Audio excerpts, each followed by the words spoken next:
রাসেল। ঈদ মুবারক, ঈদ মুবারক, ঈদ মুবারক। আপনাদের সবাইকে পবিত্র ঈদ উল ফিতরের শুভেচ্ছা। RJRussellBooth.com ইউটিউব চ্যানেলে আপনাদের সবাইকে আরও একবার স্বাগত জানাচ্ছি। আশা করছি আপনজনের সাথে দারুণভাবে কাটছে ঈদের প্রতিটি মুহূর্ত, ভাগ করে নিচ্ছেন আনন্দ। সময়গুলো যেন কখনো পুরনো না হয়, সময়গুলো যেন সবসময় আপনাদের স্মৃতিতে এরকম উজ্জ্বল হয়ে থাকে আজকের দিনটির মতো। আপনারা নিশ্চয়ই সবাই ভালো আছেন, ভালোর দলে আছেন। আমিও আলহামদুলিল্লাহ ভালো আছি, ভালোর দলে আছি। পরিবারের সাথে ঈদ কাটাতে পারা, ঈদের আনন্দ ভাগ করে নিতে পারা এক বিশাল সৌভাগ্যের ব্যাপার। এবং এই দিনই আমরা হাজির হয়েছি আপনাদের কাছে ঘটনা নিয়ে। আশা করছি আমাদের ঘটনা আপনাদের ভালো লাগবে। আমরা একটা চমৎকার ঘটনা আজকে আপনাদের উপহার দিব, যেই ঘটনাটির নাম কিভাবে ছাড়া পায় শয়তান। আমাদের এই চ্যানেলটিকে আপনারা সাবস্ক্রাইব করুন এবং আমাদের যে ঘটনাগুলো আপনাদের শোনাচ্ছি সেই ঘটনাগুলো সবার কাছে পৌঁছে দিতে আমাদের স্টোরিটি সবার সাথে শেয়ার করুন। আপনাদের ফেসবুক থেকে শেয়ার করুন এবং আপনাদের বন্ধুদেরকে শুনতে বলুন, আসতে বলুন এই চ্যানেলে, যাতে করে এই চমৎকার ঘটনাটি সবাই শুনতে পান। আমাদের সাথে থাকুন এবং লাইক, শেয়ার, কমেন্ট কোনোটি যেন মিস না হয়ে যায়, কারণ এটা ঈদের সময় এবং ঈদের স্পেশাল স্টোরি নিয়েই আপনাদের সামনে হাজির হয়েছি আমি রাসেল।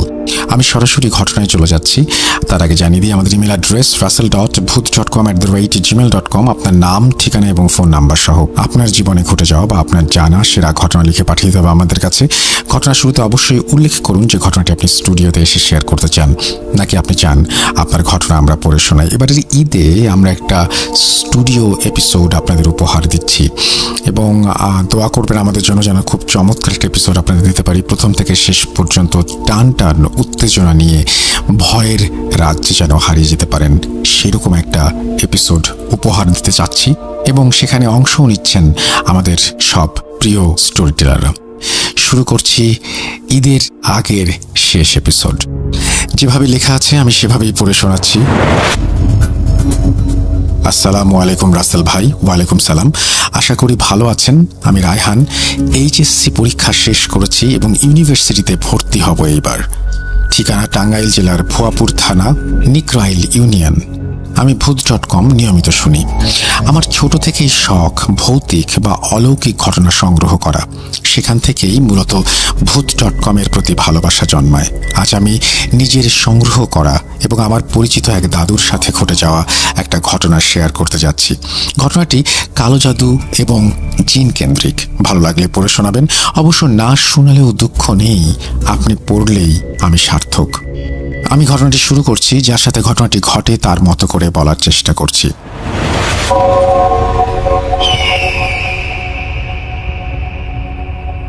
ঘটনাটি ঘটে আজ থেকে প্রায় অনেক বছর আগে, যুদ্ধ পরবর্তী সময়ে। আমি আসগর, বয়স তখন সবে যৌবনে পদার্পণ করব। জীবনের এই সময়টাতে মানুষ সব থেকে বেশি সাহসী হয়। আমিও ছিলাম যথেষ্ট সাহসী। কখনো মনে অলৌকিক কোনো কিছু নিয়ে ভয় ছিল না। টকবগে রক্ত, গরম শরীর, মেজাজ যেন বজ্রপাতের মতো ভয়ঙ্কর। আমি ততদিন ভৌতিক কিছু বিশ্বাস করতাম না যতদিন আমার সাথে কোনো ঘটনা না ঘটে।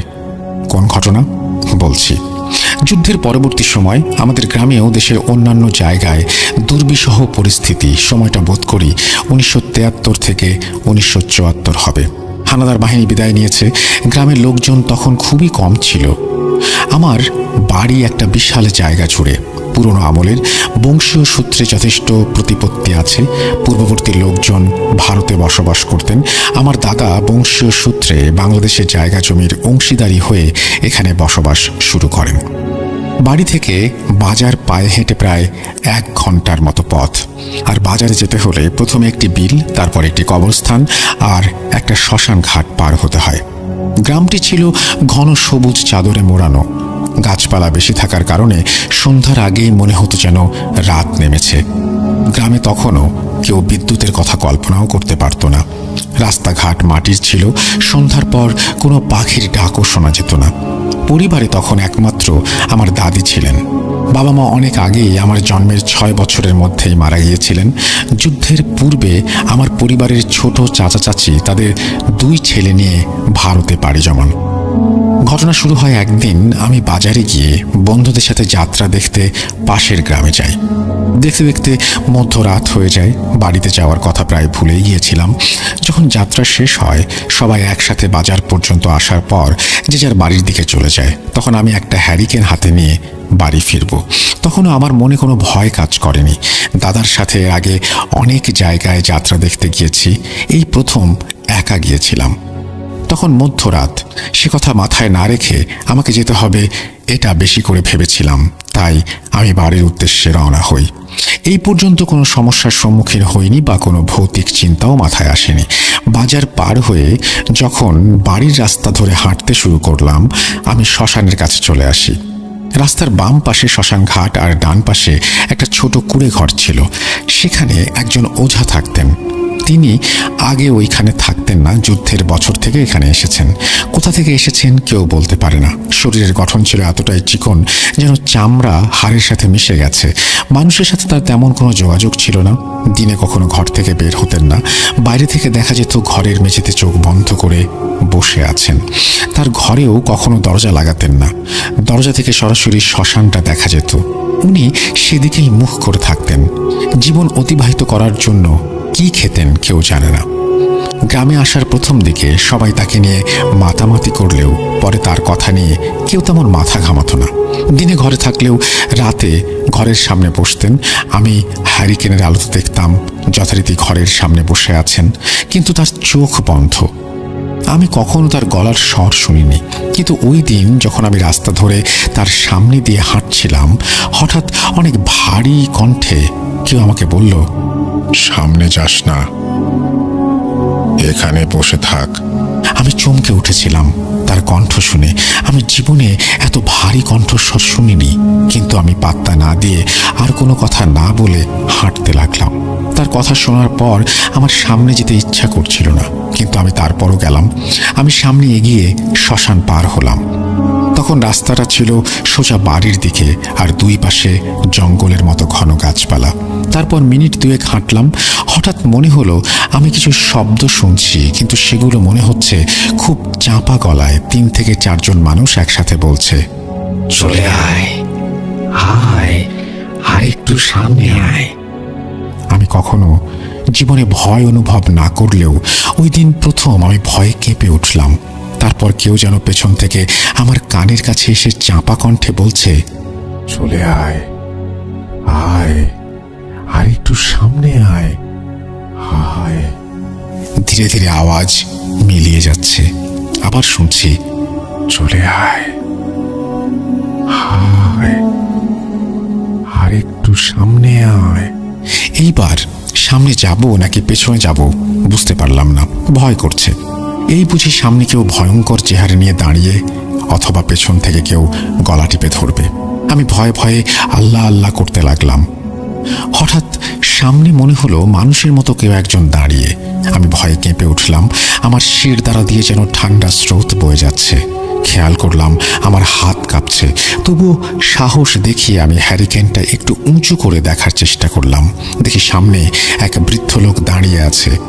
লম্বা 6 ফুট হবে, পরনে কোনো কাপড় নেই।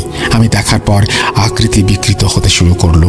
চোখ স্বাভাবিক মানুষের থেকে বড় হচ্ছে এবং বাইরে বেরিয়ে আসছে। মুখের জিহ্বা অস্বাভাবিকভাবে বেরিয়ে থুতনির নিচে একদম বুক পর্যন্ত নেমে গেছে এবং সেটা নড়ছে। নাকের জায়গায় একটা গর্ত তৈরি হচ্ছে। শরীরটা কালো রোমে ভরে যাচ্ছে। আমাকে হাতের ইশারায় কাছে যেতে বলছে। আমি অনেক বেশি ভয় পেয়ে দাঁড়িয়ে রইলাম। আমি বুঝতে পারছিলাম আমি অজ্ঞান হয়ে যাব, কিন্তু ভাবছি আমি কি সকালের সূর্যের আলো দেখতে পারবো? আমি হয়তো আজ মারা যাব, কিন্তু আমার মৃত্যুটা স্বাভাবিক হবে না। সকালে মানুষ হয়তো আমার ছিন্ন ভিন্ন লাশটা দেখবে। ওই পিশাচরূপী অবয়ব আজ আমাকে হত্যা করবে।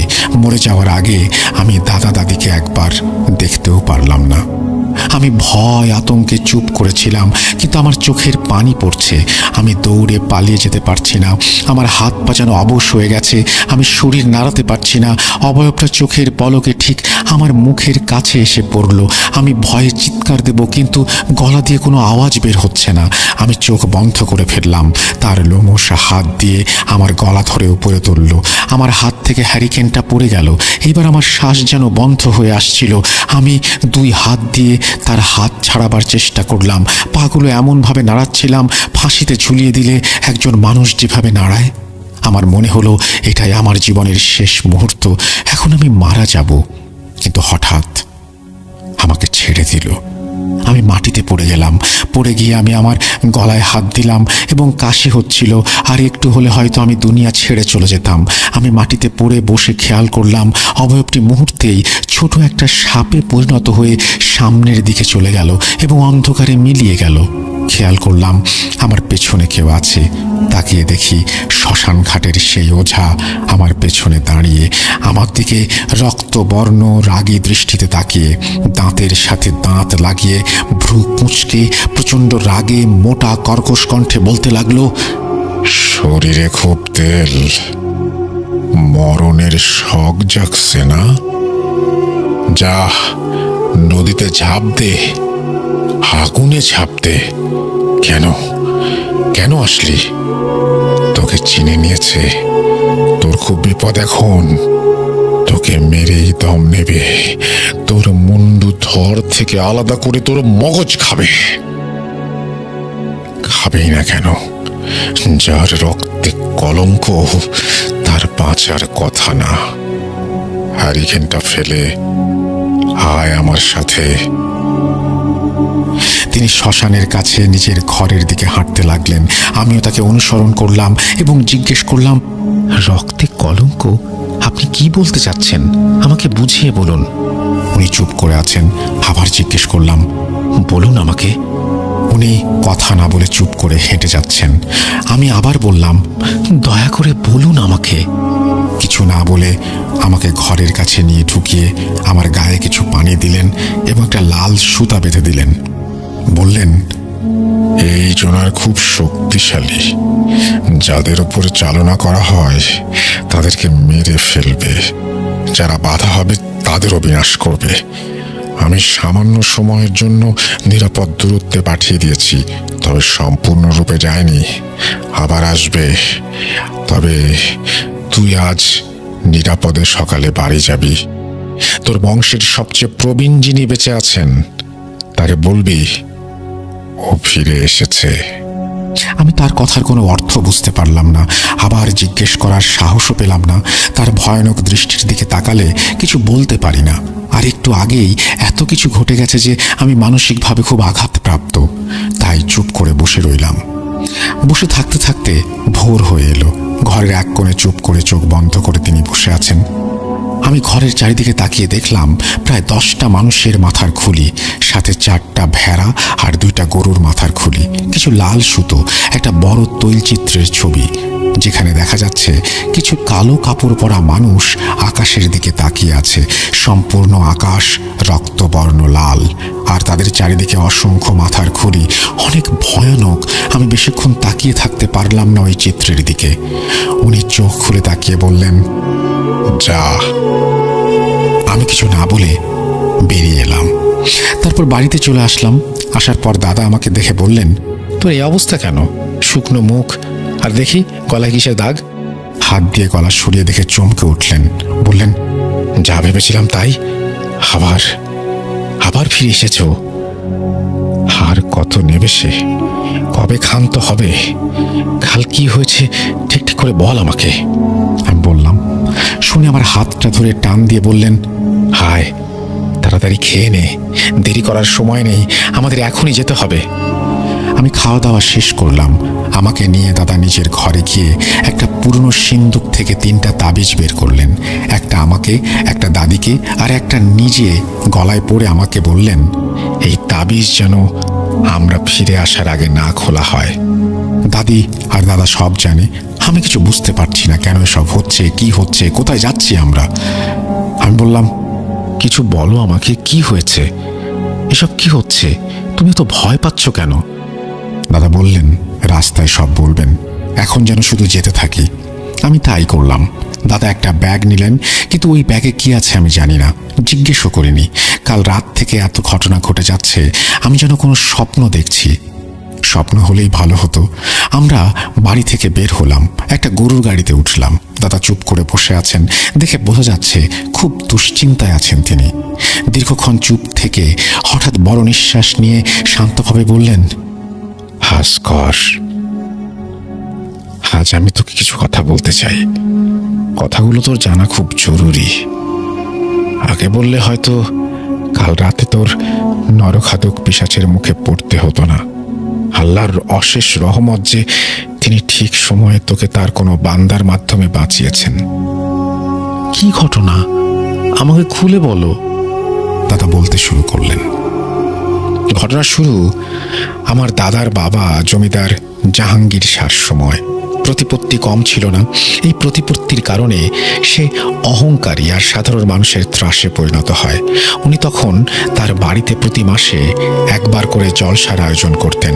জলসায় দেশের বিভিন্ন অঞ্চল থেকে সুন্দরী নর্তকীদের মোটা অঙ্কের অর্থের বিনিময়ে নিয়ে আসা হতো। ঠিক তেমনি এক জলসায় জমিদার জাহাঙ্গীর শাহ এক নর্তকীকে দেখে নিজের নিয়ন্ত্রণ হারিয়ে ফেলে।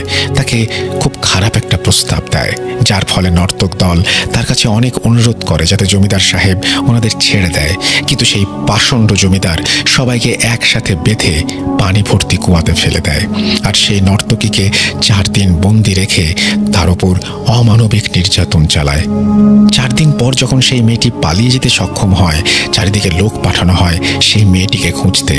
কেউ মেয়েকে খুঁজে আনতে সফল হয় না। মেয়েটি পালানোর জন্য প্রাণ ভয়ে জঙ্গলের দিকে দিক বিদিক শূন্য হয়ে দৌড়াতে থাকে। দৌড়াতে দৌড়াতে সে এক কুঁড়ে ঘরের সামনে পড়ে যায়। ঘর থেকে এক বৃদ্ধ বেরিয়ে আসে। বৃদ্ধকে দেখে মেয়েটি বলে, বাবা, আমার খুব বিপদ, আল্লাহর ওয়াস্তে এই অভাগীকে আশ্রয় দিন বাবা। বৃদ্ধ লোকটি মেয়েটিকে নিয়ে ঘরে যায়, নিয়ে গিয়ে পানি খেতে দেয় আর সাথে কিছু ভাত। মেয়েটি এমনভাবে খাচ্ছিল যেন কতদিন সে পেট পুড়ে কিছু খায়নি। বৃদ্ধটি মেয়েকে বলল, মা, কি হয়েছে তোমার? আমাকে নির্ভয়ে বলো। মেয়েটি জমিদারের সেই অমানবিক নির্যাতনের কথা বলল আর বলল, পেটের দায়ে নাট্যদলের সাথে নাচি, আমি খারাপ নই বাবা, বিশ্বাস করুন। বলে মেয়েটি অঝরে কাঁদতে লাগলো। শুনে বৃদ্ধটি ঘৃণা আর রাগে বলল, ওই পাষণ্ড আমার ছেলেকে, আমার স্ত্রীকে হত্যা করেছে। আমি একা এখন এখানে থাকি, আল্লাহ একদিন ঠিক এর শাস্তি দেবে। মেয়েটি মাস 4 সেখানে অবস্থান করে। বৃদ্ধ লোকটি একদিন বাজার থেকে এসে দেখে মেয়েটির গলা কাটা নগ্ন দেহ পড়ে আছে তার কুড়ের বাইরে, আর তার মাথা একটু দূরে, এখনো চোখ খোলা সেই অবস্থায়, রক্তে সেই মাটি ভিজে একাকার। বৃদ্ধটি বুঝতে পারলেন জমিদার তার নিজের লালসা মিটিয়ে এই মেয়েকে নির্দয়ভাবে গলা কেটে হত্যা করেছে। নিজের পরিবারকে হারিয়ে এই মেয়েকে নিজের মেয়ে মনে করে ফেলেছিলেন। জীবনের এই শেষ ধাক্কাটা সহ্য করতে পারলেন না। প্রচণ্ড রাগে ক্ষোভে নিজের রক্ত এক পাত্রে মিশিয়ে কালো জাদু করেন। মূলত শয়তানকে নিজের আয়ত্তে সঁপে দেওয়ার বিনিময়ে ওই জমিদারের বিরুদ্ধে জিন চালান দেন। জিনকে বলা হয় এই বংশের বড় ছেলেদের পরিপক্ক বয়স হলেই যেন তাদের শরীর থেকে গলা ছিঁড়ে আলাদা করা হয়। জিন এই কাজের প্রতিজ্ঞা নেয় এবং সাথে ছিনিয়ে নেয় ওই বৃদ্ধের প্রাণ। তারপর একদিন সেই জমিদার তার মুন্ডহীন শরীর পাওয়া যায় নিজের ঘরে। তার 3 সন্তানের মধ্যে বড় যিনি ছিলেন, অর্থাৎ আমার দাদার বড় ভাই, তাকেও হত্যা করা হয়। বাকি 2 সন্তান, অর্থাৎ আমার বাবা ঘরের বড় সন্তান এবং ছোট ভাইয়ের ঘরে একমাত্র সন্তানকে হত্যা করা হয়। আমার দাদা 2 ঘরের 2 সন্তানের বড় যিনি ছিলেন, অর্থাৎ আমার চাচা, তার 19 বছর বয়সে তখন পড়েছিলেন, তাকেও মেরে ফেলা হয়। এই জন্য ছিল এক মৃত্যু মিছিল। অনেক বড় বড় আলেম, পীর, কবিরাজ, ওঝা দেখানো হয়, কিন্তু সবাই একটা কথাই বলে, এই দুষ্টু শক্তি এতটাই বেশি যে একে কেউ থামাতে পারবে না। দাদা সারা জীবনের জন্য মানুষ খুঁজতে থাকেন।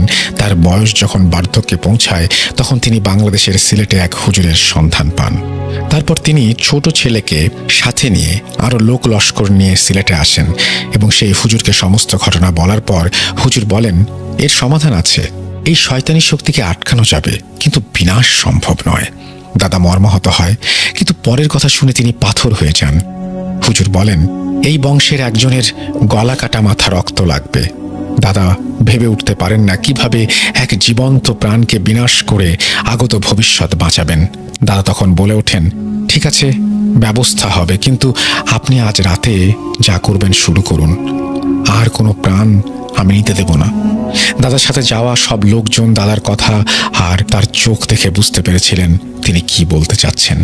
সবাই তাকে থামাতে চাইলে তিনি কঠোরভাবে সবাইকে এই ব্যাপারে কথা বলতে নিষেধ করেন। উপস্থিত সবাই কান্না চোখে অদ্ভুতভাবে তাকিয়ে থাকে। আমার বাবা বয়সে অপরিপক্ক হওয়ায় তেমন কিছু বলতে পারেন না। ওই দিন সন্ধ্যায় দাদা সবার কাছ থেকে বিদায় নেন এবং আমার বাবাকে জড়িয়ে ধরে বলেন, জীবনে সবসময় আল্লাহর পথে চলবে, কখনো কারো অন্যায় করবে না। বলে তিনি শক্ত করে জড়িয়ে ধরে চোখ বন্ধ করলেন। চোখ যখন খুললেন সবাই দেখতে পেল ছলছল করা চোখ। তারপর সবাইকে আমার বাবাকে দেখিয়ে বললেন, ওকে তোমরা কাজ শেষ হলে ওর মায়ের কাছে নিয়ে যাবে, ও যেন কিছু বুঝতে না পারে, এবং আমার স্ত্রীকে বলবা আমাকে ক্ষমা করে দিতে। তার প্রতি আমি কোনো হক আদায় করিনি, করতে পারিনি, আমাকে যেন ক্ষমা করে দেয়। তাকে আমি ভালোবাসি, তোমাদের কাছেও আমি ক্ষমা চাই। বলে হুজুরকে ডাকলেন। তখন হুজুরের অল্প বয়সী 8 জন ছাত্র এবং হুজুর আসলেন। এসে উপস্থিত সবাইকে সান্ত্বনা দিলেন এবং একজন ছাত্রের দিকে ইঙ্গিত করে একটি গুরুত্বপূর্ণ কথা বললেন, এই শয়তান আমি পৃথিবী থেকে যাওয়ার পর মুক্ত হলে আমার এই শিষ্যের শরণাপন্ন হবেন। আজীবন এই বংশের লোক যেন আমার এই শিষ্যের সাথে যোগাযোগ করে। বলে দাদাকে একটা ঘরে নিয়ে যাওয়া হয়। পরের দিন সকালে হুজুর সবাইকে সমবেত করে একটি কালো বোতল, একটি কালো ছোট সিন্দুকে রেখে নির্দেশ দেন এই সিন্দুক যেন সবাই ভারতে নিয়ে যায় এবং দাদার কবরের পাশে পুঁতে দেওয়া হয়, এবং কঠোর নির্দেশ দেওয়া হয় লাশ পচে গেলেও যেন এই লাশ দাদার সেই পৈতৃক মহলে কবর দেয়া হয়।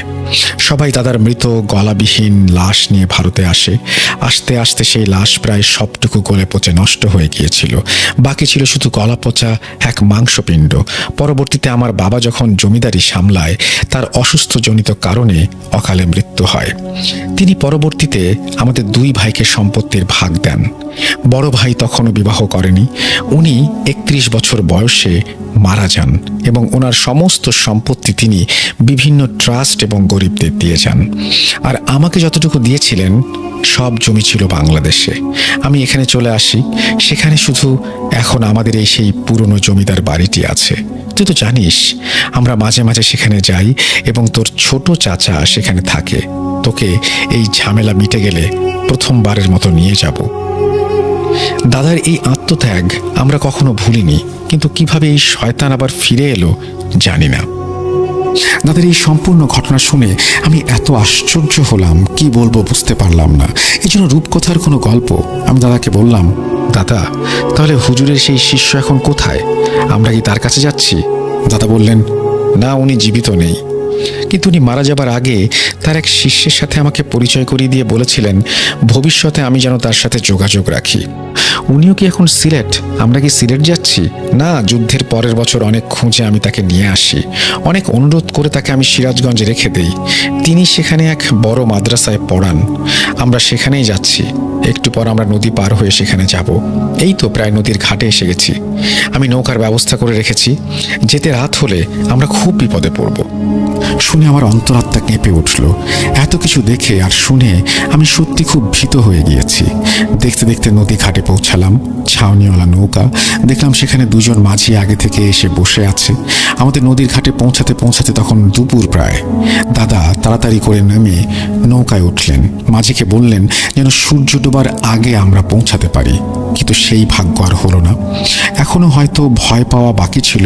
হঠাৎ অন্ধকার হয়ে এলো চারপাশ। আমরা ভয়ে এবার একসাথে বসেছিলাম। দাদা মাঝিকে নির্দেশ দিলেন যেন নৌকা তাড়াতাড়ি চালানো হয়। আমি ভয়ে জড়সড় হয়ে গেলাম। হঠাৎ মনে হলো ভারী কিছু নৌকার উপরে পড়লো, কিন্তু কোথা থেকে পড়লো? আমরা তো নদীতে। আমি আর দাদা ছাউনির ভেতর থেকে বেরিয়ে এলাম। দেখি একটা বলের মতো কিছু। কাছে যেতেই যা দেখলাম দেখে আমি চিৎকার করে উঠলাম। 2 জন মাঝির একজন কাছে এলো। আমরা দেখলাম সেই ওঝার মাথা নৌকাতে পড়ে আছে, যিনি কাল রাতে আমাকে সাহায্য করেছিলেন। দাদা আমাকে বললেন, ভয় পাস না, তোর তোকে যে তাবিজ দিয়েছি ওইটা আছে তো? ওইটা থাকলে ওই শয়তান আমাদের কিছু করতে পারবে না, কিন্তু দূর থেকে ভয় দেখাবে। তারপর দাদা নিজের ব্যাগ খুললেন। সেখানে দেখলাম 4টা কোরআন শরীফ। 2টা বের করে লম্বা কাপড়ে পেঁচিয়ে 2জন মাঝির পেটে বেঁধে দিলেন। বললেন, তোমাদের অনেক কিছু দেখানো হবে, বলা হবে, তোমরা শুধু নৌকা চালিয়ে যাও, ভয় পেও না, তোমাদের স্পর্শও করতে পারবে না। মাঝি দুজনের চোখে স্পষ্ট ভয় ফুটে উঠেছিল। তারা নৌকার 2 কোণায় গেলেন। আমরা পাটাতনে বসলাম। একটু পর শুরু হলো এক ভয়ানক খেলা। আমরা 4 জন শুনতে পেলাম, আয় আয় চলে আয়, সাথে সেই বিভৎস হাসি। আমি দাদাকে জড়িয়ে ধরলাম। দাদা, আমি আর মাঝি 2 জন জোরে জোরে সূরা কালাম পড়তে লাগলাম। হঠাৎ নৌকা অস্বাভাবিকভাবে ডানে বায়ে দুলতে লাগলো। আমরা বুঝলাম কেন হচ্ছে। যখনই আমি আর দাদা ছাউনির বাইরে আসলাম, নৌকায় যতগুলো হ্যারিকেন বা আগুনের ব্যবস্থা ছিল সব একসাথে নিভে গেল। আবছা অন্ধকারে দেখতে পেলাম নৌকার চারিদিকে 4টি অবয়ব। সেই অবয়বটি মুখ থেকে জিভ বুক পর্যন্ত ঝুলে আছে এবং সেই জিভটা সাপের জিভের মতো নড়ছে। আমাদের চোখে 4টি অবয়ব একসাথে মিশে একটি হয়ে গেল। বিকট আওয়াজে হাসতে লাগলো তারা। হঠাৎ 2 জন মাঝি একসাথে চিৎকার করে বলে উঠল, আগুন আগুন বলে কোরআন শরীফ খুলে নিজের গায়ে পড়া জামা খুলে ফেলল। দাদা বারবার চিৎকার করে বললেন, এটা শয়তানের ধোঁকা, আগুন লাগেনি, খুলে ফেলিস না, খুলিস না। কিন্তু দাদা কিছু বলতে পারার আগেই ভয়ানক ঘটনাটি ঘটে গেল। কোরআনের নিচে রাখার সাথে সাথে একজন মাঝিকে সেই অবয়ব নৌকা থেকে ওপরে তুলে নিল। আরেকটি হাত দিয়ে গলার নিচের অংশ, আরেকটি হাত ওপরের অংশে ধরে খুব সহজেই শরীর থেকে মাথা আলাদা করে ফেলল। ফিনকি দিয়ে রক্ত বের হচ্ছিল। আমি জীবনে এত রক্ত আর এত ভয়াবহ দৃশ্য দেখিনি। আমি দাদাকে জড়িয়ে ধরেছিলাম আর জোরে জোরে আল্লাহ আল্লাহ বলছিলাম। আমার হাত পা কাঁপছিল। তারপর শরীর ছেড়ে দিয়ে সেই মাথা হাতে নিয়ে যেই অংশে রক্ত পড়ছিল সেই অংশে জিহ্বা দিয়ে চেটে চেটে চুষে পানিতে ফেলে দিল। এই দৃশ্য দেখে আমি আর এক মাঝি আল্লাহ বলে নদীতে ঝাঁপ দিলাম। কিন্তু শেষ রক্ষা হয়নি। একইভাবে তাকেও ধরা হয়। মাথা ছিঁড়তে যাবে এমন সময় দাদা ভয়ে খুবই অসহায় হয়ে খুব জোরে জোরে আওয়াজ করে আজান দিতে শুরু করেন। আমি দাদাকে শক্ত করে ধরে আছি। আজান শুনেই সেই শয়তান মাঝিকে ছেড়ে দেয়, কিন্তু গলার প্রায় অর্ধেক অংশ ছিঁড়ে যাওয়াতে নিচে পড়ে তার 2 হাত দিয়ে গলা চেপে ধরে। চোখের কালো মণি উপরের দিকে উঠে যায়। চোখের সাদা অংশ দেখা যাচ্ছিল তার। গড়গড় করে আওয়াজ বের হচ্ছিল মুখ দিয়ে, আর ফিনকি দিয়ে রক্ত বের হচ্ছিল। দেখতে দেখতে তিনি মারা গেলেন। নৌকার পাটাতন লাল রক্তে ভিজে একাকার। সেই দৃশ্য দেখতে দেখতে আমি বুঝতে পারছিলাম আমি অজ্ঞান হয়ে যাব। দাদা আজান দিচ্ছিল আর এক হাত দিয়ে আমাকে ঝাঁকি দিলেন যেন অজ্ঞান না হয়ে যায়। কিন্তু আমি ওই রক্ত আর ভয়ানক দৃশ্য দেখে ভয়ে আমার হাত পা অনবরত কাঁপছিল আর বমি করে দিয়েছিলাম। এভাবে 4 বার আজান দেওয়ার পর আমি স্পষ্ট দেখতে পাই চারিদিকে এখনো অনেকটা আলো। নৌকা ঘাটে ভিড়ে আছে, মানে এখনো তাহলে সন্ধ্যা হয়নি। সম্পূর্ণটা শয়তানের ধোঁকা ছিল। ধোঁকা দিয়ে শয়তানটি 2 মাঝিকে মেরে ফেলে। হঠাৎ খেয়াল করলাম আমার পায়ের কাছে একটা মাথা, চোখ অর্ধেক খোলা। তাকিয়ে দেখলাম এটা সেই গরুর গাড়িওয়ালা যাকে আমরা গাড়িয়াল নামে ডাকি, তার মাথা। দাদা এবার নিজেকে ধিক্কার দিয়ে বললেন, কতটা নীচ আমরা! নিজেদের বাঁচাতে কতগুলো প্রাণ কোরবানি দিলাম, আর কত রক্ত চাইও। নিজেকে সামলে নিয়ে বললেন, চলো, এখনো তো রাত হয়নি, আর মাদ্রাসাটা খুব কাছেই, একটু দূরেই, এবার হেঁটে যেতে হবে। আমরা নৌকা থেকে নেমে নদী পার হয়ে বেয়ে উঠলাম। দেখলাম সেখানে কোনো মানুষ নেই। একটু পর সন্ধ্যা হবে। একটু এগিয়ে যেতেই রাস্তা পেলাম। সেই রাস্তা ধরে অল্প একটু হাঁটলেই কিছু মানুষের শব্দ পেলাম। বুঝলাম সামনে একটা শিক্ষা প্রতিষ্ঠান, অর্থাৎ এটি একটি মাদ্রাসা। আমরা মাদ্রাসার গেট দিয়ে ভেতরে ঢুকলাম। ঢুকতেই দেখি মাদ্রাসার ছোট ছোট বাচ্চারা বিকেলে খেলার সময় শেষ করে হাত মুখ ধুয়ে সন্ধ্যার নামাজের প্রস্তুতি নিচ্ছে। আমাদের দেখে সবাই এগিয়ে আসলো। একজন বলল, হুজুরকে ডেকে বলো জমিদার সাহেব এসেছেন। একজন গিয়ে হুজুরকে ডাকতে গেল। হুজুর এসে আমাদের দেখলেন। আমাদের মুখ শুকিয়ে গেছে, 2 জন অনেক ঘেমে গেছি, আর আমি ভয়ে আতঙ্কে জোরে জোরে নিঃশ্বাস নিচ্ছি। হুজুরের দিকে তাকালাম। প্রায় মধ্যবয়সী এক লোক, লম্বা দাড়ি, মাথায় পাগড়ি, জুব্বা পরিহিত, আরাবিয়ান হুজুরদের মতো লম্বা কাপড় মাথার সামনে, ঘোমটার মতো। একটু দূর থেকে মুখ দেখা যায় না। এসে সবাইকে বললেন, ওনাদের ধরো, আমার রুমে নিয়ে আসো। আমাদের রুমে নেওয়া হলো। ততক্ষণে সন্ধ্যা হয়ে গিয়েছে। হঠাৎ শুনতে পেলাম একজন ছাত্র গিয়ে আজান দিল। হুজুর আমাদের অজু করে নিতে বললেন আর জানালেন তিনি সবকিছু আন্দাজ করতে পেরেছিলেন। নামাজের পর তিনি বসবেন। আমরা যথারীতি সবার সাথে নামাজ আদায় করলাম। নামাজ শেষে হুজুর একটি বিশেষ কক্ষে আমাদের নিয়ে গেলেন। সেই কক্ষের চারদিকে সাজানো শত শত বই। আমাদের মেঝেতে পাটিতে বসতে বললেন। আমরা বসলাম। হুজুর গিয়ে একটি পুরনো বই নিয়ে আসলেন। এসে দাদাকে বললেন, যিনি আপনাদের পূর্বপুরুষের উপকার করেছিলেন তার শিষ্যের ছাত্র হিসেবে আমি নিজেকে ধন্য মনে করি। উনি আপনার দাদার কথায় সেই শয়তানকে বন্দী করার পর এই কিতাব লিখে গিয়েছিলেন, যাতে পরবর্তীতে কেউ সেই শয়তানকে বিনাশ করতে পারে। তখন ওই শয়তান অনেক শক্তিশালী ছিল বলে তাকে থামানোর জন্য আপনার দাদাকে আত্মত্যাগ করতে হয়, কিন্তু এখন সেই শয়তান অনেক দুর্বল।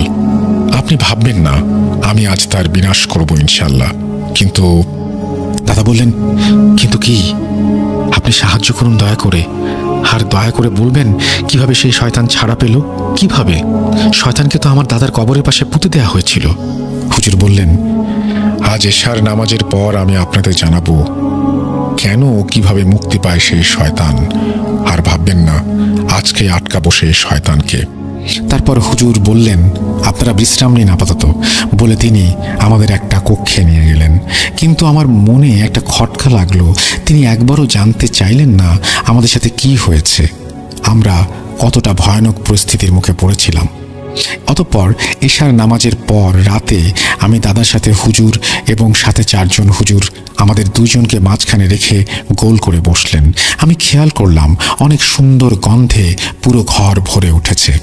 হুজুর বললেন, আজ আপনাকে বিশেষ কিছু কথা বলবো, কারণ আজ আমাদের শেষ দেখা। দাদু কিছু বলতে যাবেন, তখন তাকে থামিয়ে দিয়ে বলতে শুরু করলেন, প্রথমবার যখন সেই শয়তানকে বন্দী করা হয় তখন সেই হুজুর তার শিষ্যদের মধ্যে একজনকে নির্বাচন করেছিলেন। কেন কখনো ভেবেছেন? কারণ ওই দলের মধ্যে ওই একজনই একমাত্র মানুষ ছিলেন, বাকিরা 3 জন জিন জাতি। ওই একজনের শিষ্য আমি। আমাকে হুকুম করা হয় যেন পরবর্তীতে আমি আপনাদের সাহায্য করি। তারপর মুচকি হেসে যা বললেন তা শুনে আমি নিজের কানকে বিশ্বাস করতে পারছিলাম না। আমি থমকে গেলাম তার কথা শুনে।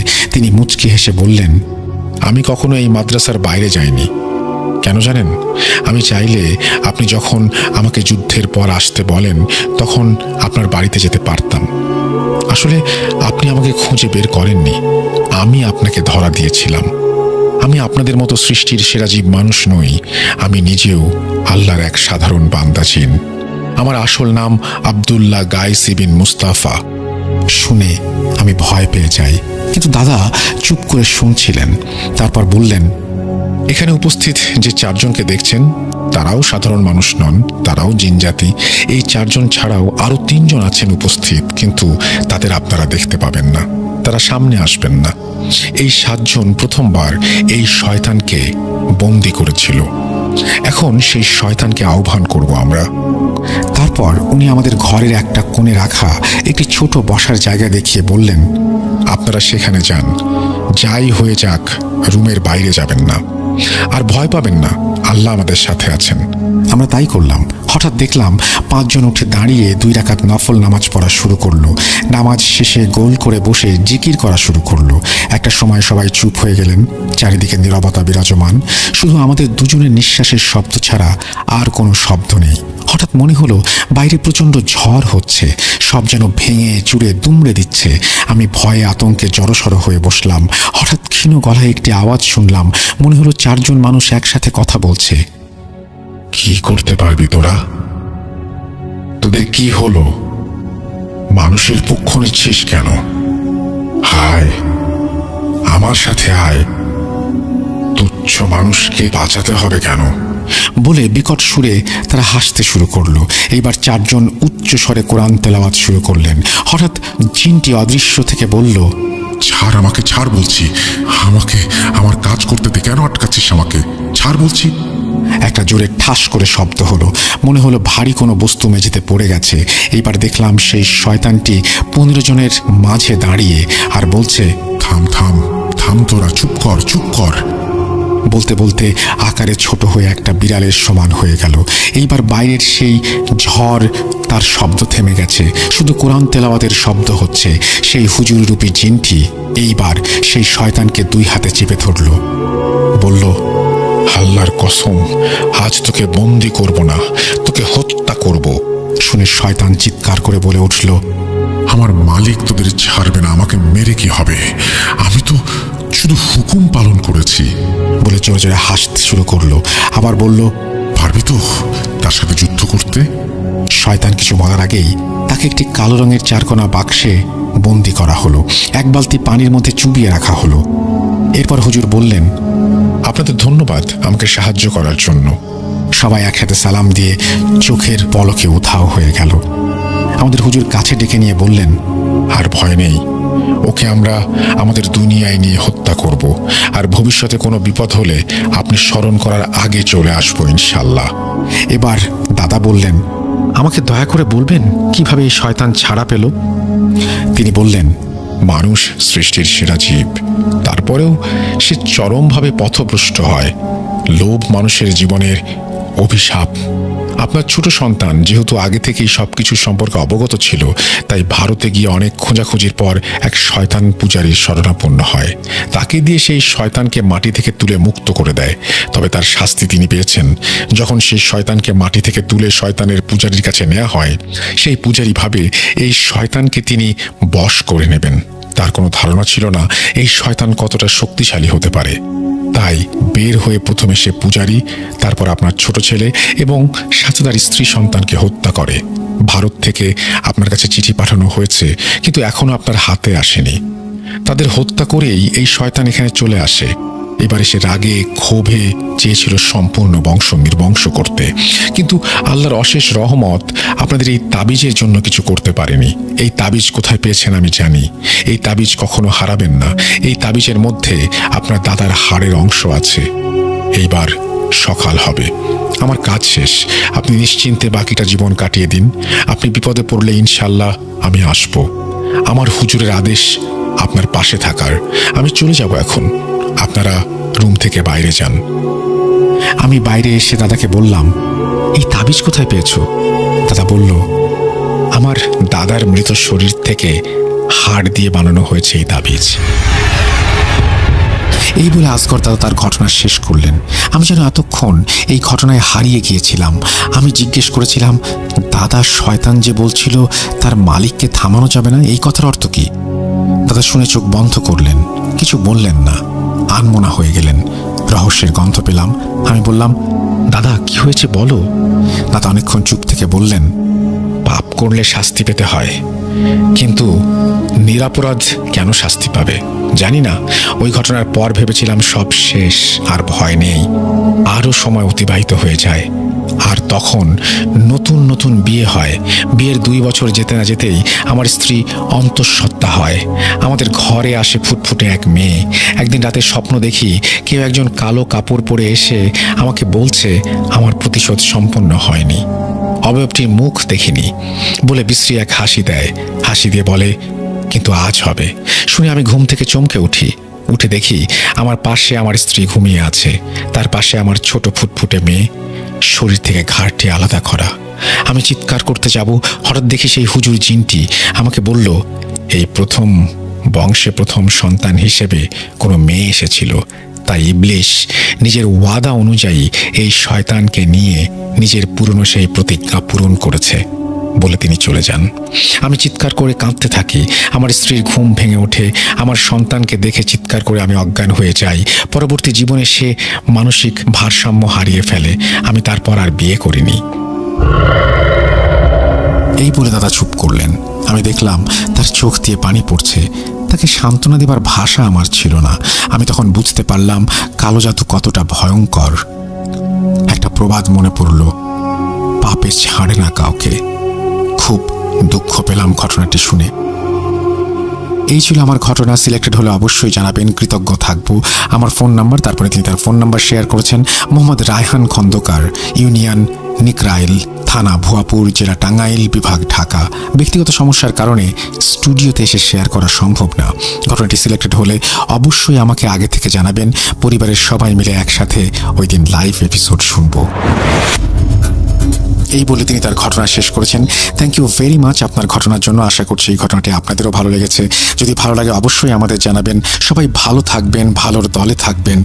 আজকের মতো বিদায় নিচ্ছি। আল্লাহ হাফিজ, ঈদ মুবারক।